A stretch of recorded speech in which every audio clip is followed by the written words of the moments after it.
All right. So what I'm doing today is I have a general worksheet all about power, and to kind of help you get more of an understanding of AC power and complex power. And when I took Circuits 2, and this is nobody's fault but my own, I did not do a good job of really understanding it. I learned how to work the problems, because I wanted to get a good grade. But sometimes, like we had homework that was due back then, and there were plenty of times I just checked it or looked it up or whatever and didn't really bother I know. Didn't really bother to learn it, and it cost me to not have a good understanding, because you can learn how to work the problems without having a good understanding, but then in the future you'll always be kind of not quite like, why am I doing this? You can learn to do it, you can get the right answer, but it's just so much better when it's not a struggle to always remember it. So that's what I want to do with this worksheet, is just kind of start at the beginning, make sure that we understand power in AC circuits. Okay, so first of all, power is easy in DC circuits. Take, for example, this DC light bulb circuit, and we want to calculate the power dissipation in the circuit, describe the so that's the one thing, calculate the power.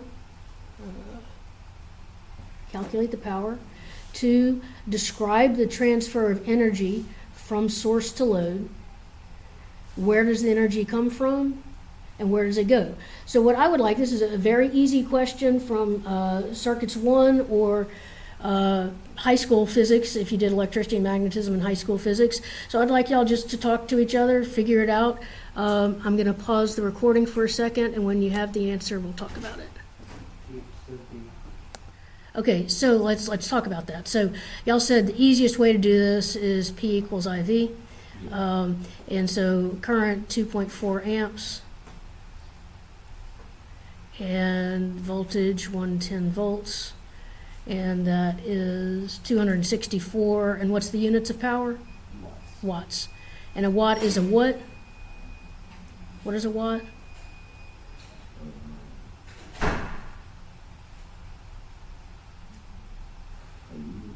It's a unit. It's 1 joule per second. So it's a rate of energy transfer. It's how fast are we transferring energy. And so that's like I heard the Circuits 1 students talking about an answer that they got to a test, and they were trying to say, I heard them talking with each other, and they were trying to say, well, you could have gotten your answer in watt hours, or you could have gotten it in joules, or you could have gotten it in kilowatts. I'm like, no, one of those is not possible. So if you had watt hours or joules or kilowatts, one of those is not the same as the others. Two of them are not the same, but you could get your answer in that. Which of these is what is a kilowatt a unit of? It's a unit of watts. And what is a watt is? Joule per second. Kilojoules per second. So no, so like amps is a measure of current, coulombs is a measure of charge, watts is a measure of power. Okay, so this is a measure of power. What's joules a measure of? Energy. Energy. What would a watt hour be a measure of? Energy. Because if you take power is energy over time. If you take an energy over time times a time, you get an energy. So whenever you're talking about kilowatt hours, that's energy. It's not a power. Okay, so describe the transfer of energy from source to load. So the energy comes from the voltage source, but how? Where does that energy come from? How? Let's say it's a battery. Let's say it's just a chemical battery. Mm-hmm. Then where does that energy come from? The potential energy of the chemical. So it comes from the chemical reactions in the chemicals. So the energy comes from the chemical reactions, the potential energy change of the chemicals in the chemical reaction, and then the battery turns it into what kind of energy? The chemical energy turns into. Potential energy? Oh, wait. No, it was potential energy. Oh. It was potential potential chemical energy. And then what does the battery turn it into? Not kinetic. I wouldn't I don't say see it. kinetic. I don't see the Yeah, wire moving running us. around. Yeah. Yeah. Electric energy. Electric. Yeah.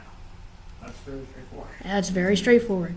And then it all gets used up in the lamp where I heard you say correctly that's heat and light. So where does it come from? Chemical reactions, where does it go to? Heat and light. Okay, so that's just kind of a, let's remind ourselves what we're really talking about here. All right, and then question 2, a generator is coupled to a bicycle mechanism so that a person can generate their own electricity. Have y'all ever done one of these, like in a children's museum, where you sit on the bicycle and you ride the bicycle and it makes the light shine, and the more I've you, seen it. okay. Have you ever had a bike where you had a light that was powered by you riding, that it was not a battery powered, it was just you? No? Okay. All right. So Potato. but this is different because potato, that's going to be chemical energy, and this is coming from actual motion, so kinetic energy. So the person pedaling this bicycle generator notices that it becomes more difficult to pedal when the generator is connected to a load such as a light bulb or when it is charging a battery. So the demos they have in the Children's Museum is it has the light bulb and it shows the brightness, and your job as the kid riding the bicycle is to get it to shine to a certain level, a certain brightness, and you got to ride harder and harder, in order to get it there, and it gets harder and harder to ride the more the light is shining. So when it's connected to a load or when it's charging a battery, it's more difficult to pedal. But when it's open circuited, so when you just disconnect it, it's easy to spin. So why is this in terms of work and energy transfer? So why does that happen? Where if you put a load, it makes it harder for it to spin. So yeah, so the way the generator works is the generator works by its rotation, and you have the rotation of magnetic fields that creates the electric voltage or the current. So the generator, you spinning the bike is making the generator spin, which makes the electric current go. Is it because there's opposing force whenever you put in the load, and whenever you don't put a load, there's not necessarily an opposing force? Okay, so let's say, what does the load do? Why is it called a load? It consumes the charge. Well, it dissipates energy. So charge and energy are not the same thing, but it dissipates energy. So if it's dissipating energy, energy can't be created or destroyed. It has to come from somewhere. So what kind of energy is it dissipating? It's dissipating this electric energy. Where is the electric energy coming from? It's coming from the generator. So the generator, how is the generator making electricity with the rotation of these magnetic fields? Where is that rotation coming from? That's your pedaling the bike. And so the more energy being dissipated over here, then the harder it's going to be to get you to rotate this to have it have the voltage that it needs to get to power that load. Because the energy has to come from somewhere. So the energy that you are creating or you're providing over here is the energy that's powering that. And so the more energy this needs, the harder it is for you to do it, which makes sense. If it was easy to make energy, we wouldn't have wars over oil, because we wouldn't, and energy is not easy to make. Okay, all right, let's see.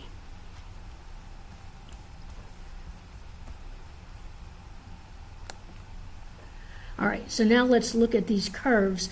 I know that I have never seen Mr. Rabelais do much with the curves, but in other classes you will, and it'll be useful to know like what is actually going on here. So let's take a look at it. So here I have a graph that's showing the E is on this handout, the E is standing for voltage. And I've got a graph of voltage and I've got a graph of current. I've got a graph of voltage, a graph of current, and it says it's applied to an impedance with a phase angle of 0. So everybody's got a phase angle of 0. So we're basically in a resistive current. So what would the power graph look like given that the power is the product of voltage and current? So in a graph here, or just on this same graph here, see if you can make a guess as to what the power graph would look like.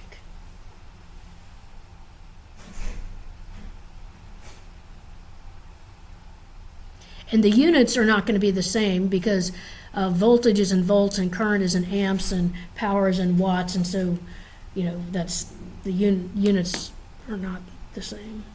I mean, it's definitely going to be, in each point, it's definitely going to be higher than the P and the I.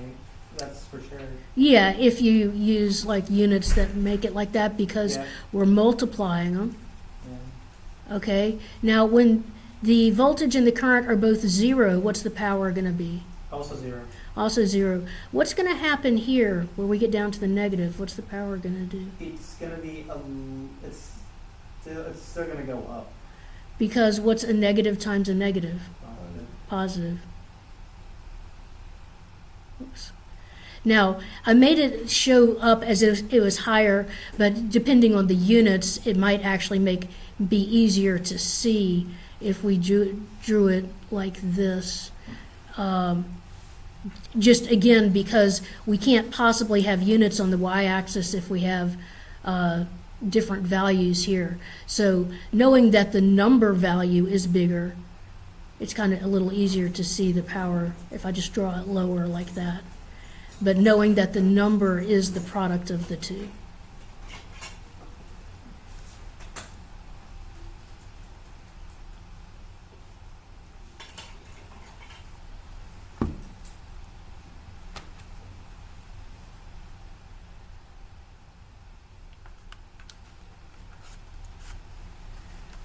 All right, so question 4.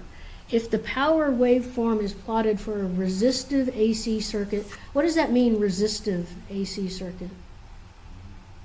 Reactance is 0. Right, so what kind of elements does it have? Real ohms, I mean real numbers. Just resistors, no inductors, no capacitors. So if we have no inductors, no capacitors, just resistors, then this is what we would get. This is the graph that we just drew. What is the significance of the power value always being positive above the 0 line and never negative below the 0 line? What is the significance of that? Why do we care? It's on. No, it's on even if it's negative. Oh, I really never thought of quality. I thought negative voltage would mean it's not on. Sorry. No, you did this in circuits 1 at the very beginning. At the very beginning, when you learned about P equals IV, you talked about when you calculated it, and you talked about supply and absorb or something like that. What did that have to do with? If it's always positive, then it's always absorbing.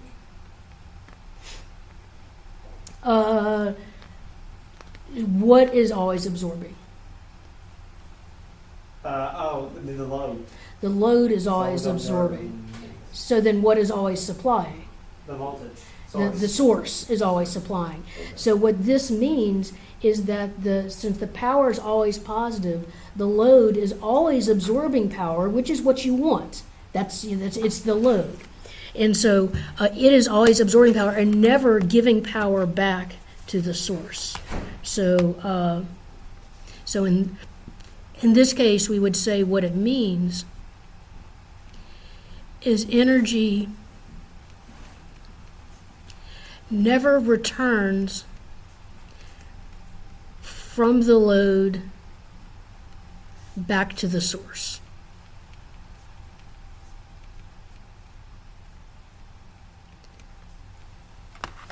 And I don't know if I heard Hayden out there, but if so, you can go to my office. Kind of sounded like your boots.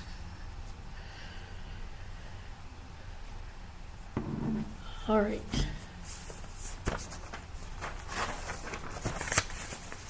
Okay, now let's take a look at different kind of circuit. So here we have a sinusoidal voltage is applied. Now sinusoidal doesn't mean it's sine. It just means sine or cosine. So sinusoidal means anything that has that kind of shape. If a sinusoidal voltage is applied to an impedance with a phase angle of 90 degrees, the resulting voltage and current waveforms will look like this. Now let's think about an impedance with a phase angle of 90 degrees. So that'd be something like Z equals 5 angle 90 degrees. What is that in rectangular form?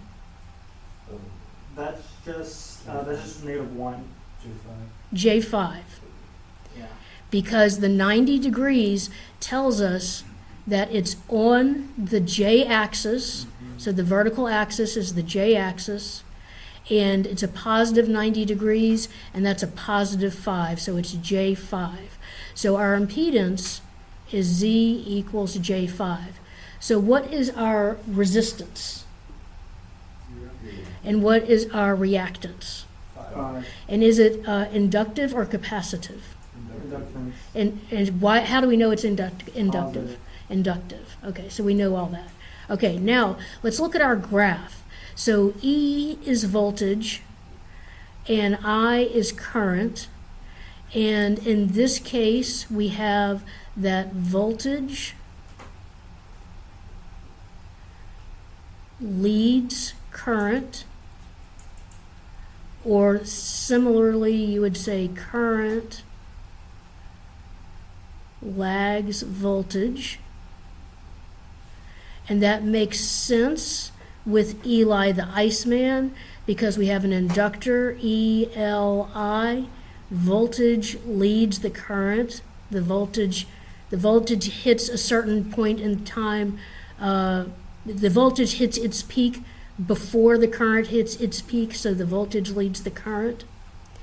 Okay, so we figured all that out, and now I would like y'all to see if you could draw the power that we would have on this graph. And again, don't worry so much about the number, because you can scale the number, but we need to get like the shape and whether it's positive or negative, right?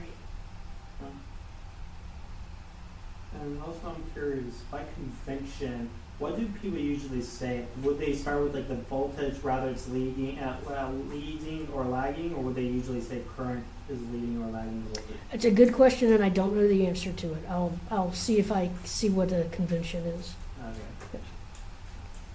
So I think you usually talk about the current. I think you usually talk about the current lagging the voltage.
Okay, so if you look up,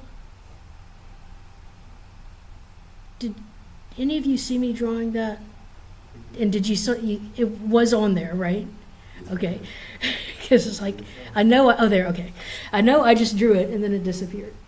Okay, so what's happening here, it looks like I made my positive parts a little higher than my negative parts, but they're not supposed to be. They're supposed to be even. Wherever either one of them is zero, our power has to be zero. So whenever either the current or the voltage crosses the axis, our power has to be zero, because 0 times anything is 0. So that's how we know where our zeros are. And then when we start, our voltage is positive, but our current is negative. So a positive times a negative is a negative. And then they're both positive. A positive times a positive is a positive. Then it alternates, and now our voltage is negative and our current is positive. So negative times a positive is a negative. Then they're both negative, and a negative times a negative is a positive, and so forth. And so you still get a sinusoid, but well, actually, when we had all resistive, that's not really a sinusoid when it looks like it's, I guess it is. It's sinusoidal, sort of. It's sine squared. But anyway, so,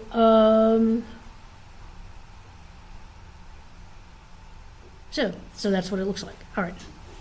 We'll talk a little bit more about it in the next question, I think. All right, so this one, what's the difference between this one and the one we just did? What? It's inverted.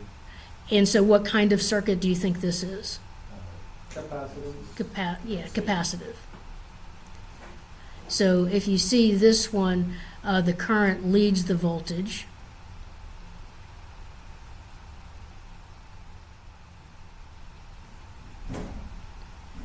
And that's our ice right there. And so our power is going to look like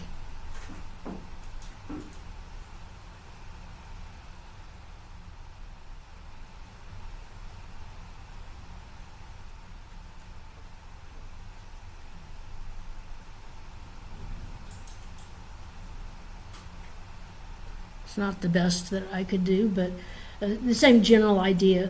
If they're both positive, it'll be positive. If they're both negative, it'll be negative. And that those are supposed to all be the same. That's just my bad drawing.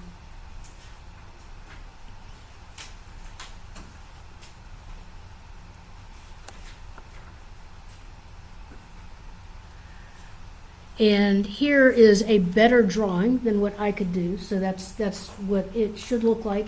Is this one capacitive or inductive?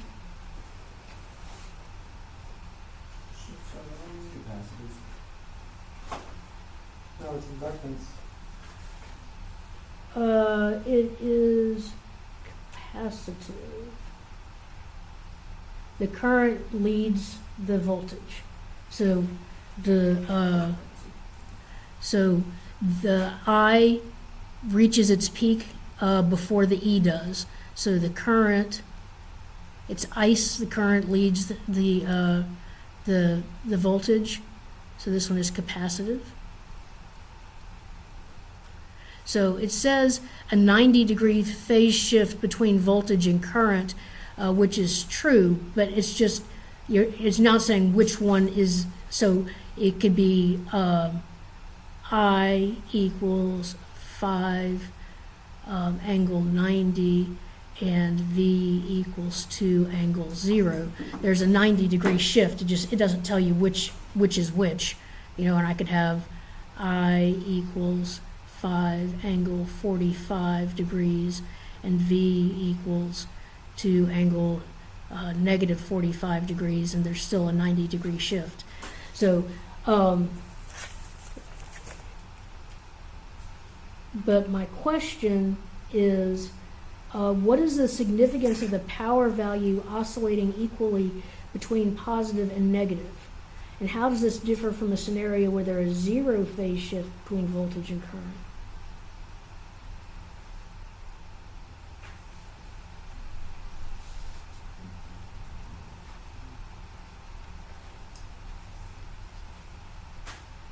So we have a 90 degrees phase shift, and that tells us, and it's oscillating equally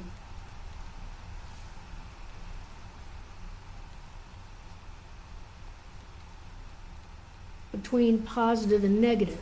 Now, what did we say about the resistive one being all positive? What did we say that meant? The load only absorbs power. Yeah, so what do you think it means if it's going equally between positive and negative? The load is starting to supply power. So the load absorbs, then supplies, then absorbs, then supplies, and all equally. So the actual power dissipation,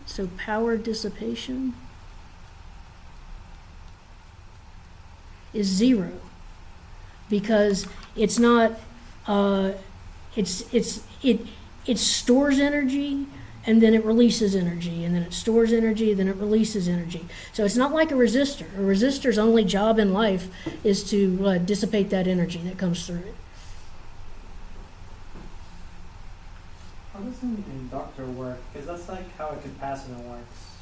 Yeah, so an inductor works in a similar sort of way. So what happens in an inductor? So an inductor is a coil. And so as a current goes through the inductor, so we've got the current going through the inductor, the current is making a circular path.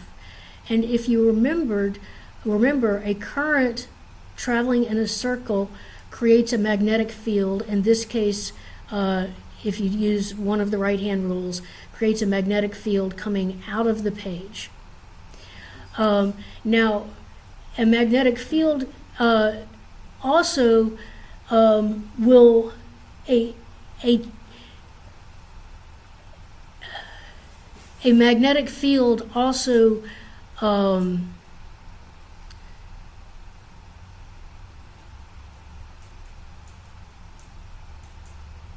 can induce a voltage. So as the current is starting up, the current is changing, and a changing current means our magnetic field is also going to be changing. And if our magnetic field changes, that induces a current to oppose the change. So the very fact that our current is, when you start up the current, it's getting stronger, that means it's making a magnetic field this way that's getting bigger. So the magnetic field this way is getting bigger. That induces a current to make it get smaller, to fight it. And so it induces a back current. So the inductor resists the change in the current. And this magnetic field is storing energy. And so it stores energy 1/2 Li squared based on the amount of the current. And so it's storing that magnetic energy. And once the current gets to a steady state, it's not increasing the amount it's storing anymore if it has a steady state. But if this current is changing, then it can release the energy. So it can store the energy or it can release the energy. And so that's what it's doing. So once the energy is stored, it can be discharged as well. And it's magnetic energy that it's storing. And that's, yeah. Okay, so and an inductor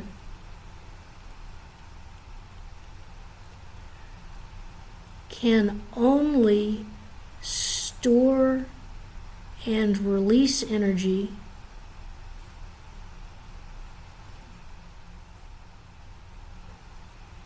never dissipated.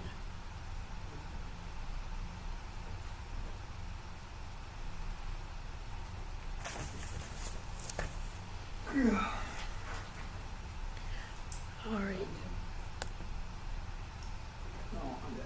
So have y'all started actual problems with power?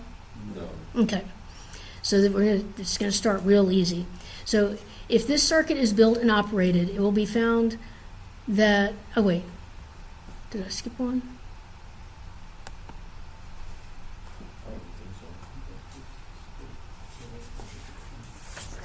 Oh, no, I didn't, yeah. Okay, so this one is not,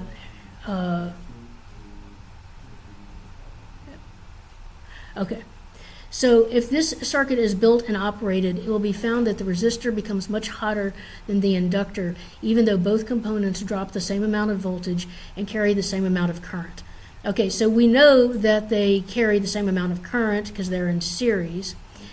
What this tells us, and you'll be learning about this, and we have it later in the worksheet, probably won't get to it today, is you have your complex power, which he represents with a little squiggly on top.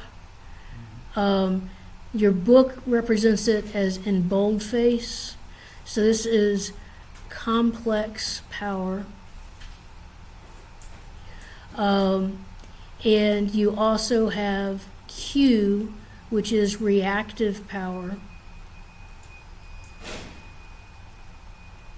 And you have P, which is real power. And S equals P plus JQ. Is that how he does it? Yes, Alright. I'm doing it how he does it. And then if I just write S without a squiggly or a bold, that means it's the magnitude of that. It's P squared plus Q squared. And these they're all like watts, but we have different symbols that we use for them to distinguish them. For real power, we say it's watts. And for reactive power, we call it VA.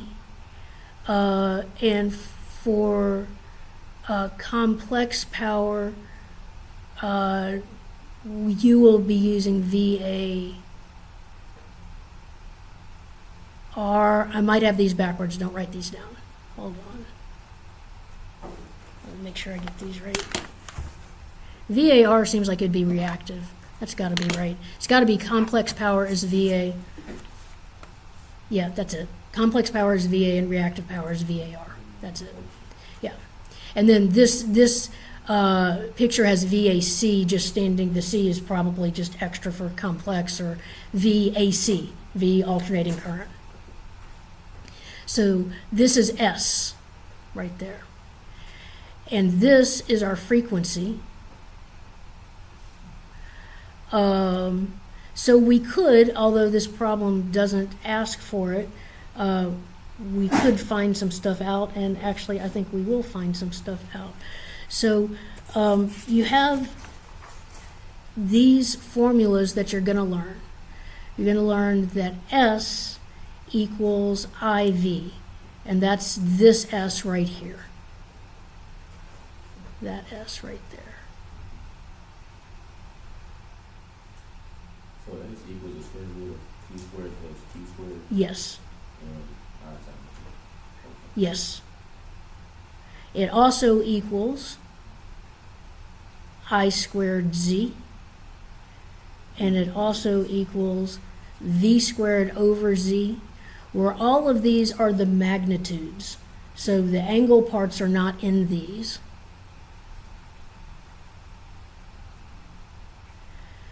P equals IV cosine theta, where theta is the angle between the voltage and the current. P better equal I squared R. That's the real power. So real power better equal I squared R. And P had better also equal V squared over R. And you'll notice the P equals IV cosine theta. That's the same as our P equals IV if the angle between them is 0. And then you have that Q equals IV sine theta, and Q equals I squared X, and Q equals V squared over X. So notice the P takes the real parts and the Q takes the imaginary parts. So if I wanted to take this 902 millihenries and change that into its complex impedance, what is 9.02 millihenries as a complex impedance? What does Z equal? What are you- 60 times 2 pi times 9.02 millihenry. Yeah.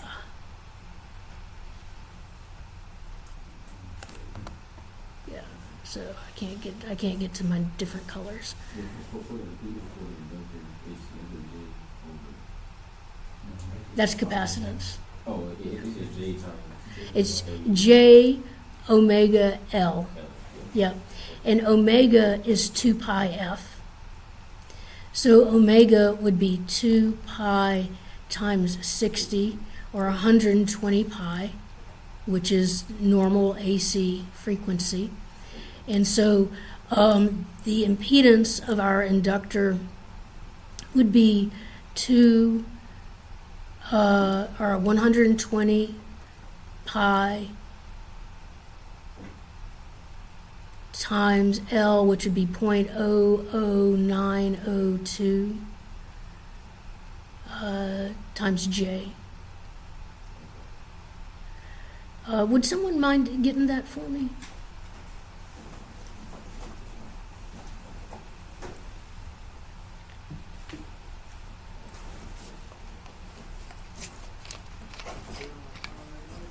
That's 0.005002. Yep.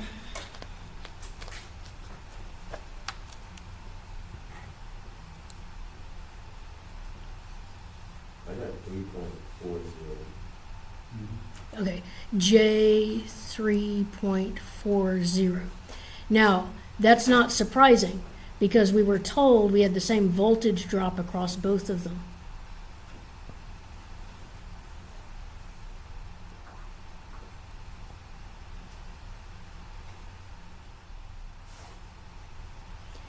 So for this circuit, X is 3.4 and R is 3.4.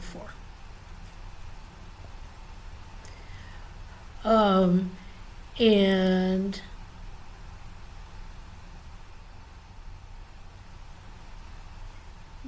Z is 3.4 plus J 3.4.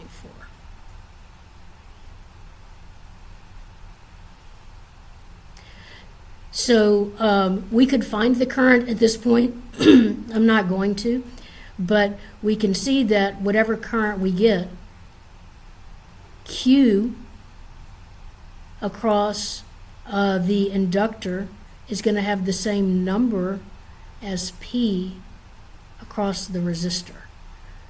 Okay, so we have the same current through both of them. We'll see the same voltage drop. This is just a real voltage meter. You point it in, you plug it in, you'll get the same voltage drop. But the resistor gets hot and the inductor doesn't. Why? Why? Because the resistor is always supplying power, but the inductor. Well, always absorbing it, dissipating heat, yeah. So the resistor always dissipates the energy as heat. The inductor never dissipates.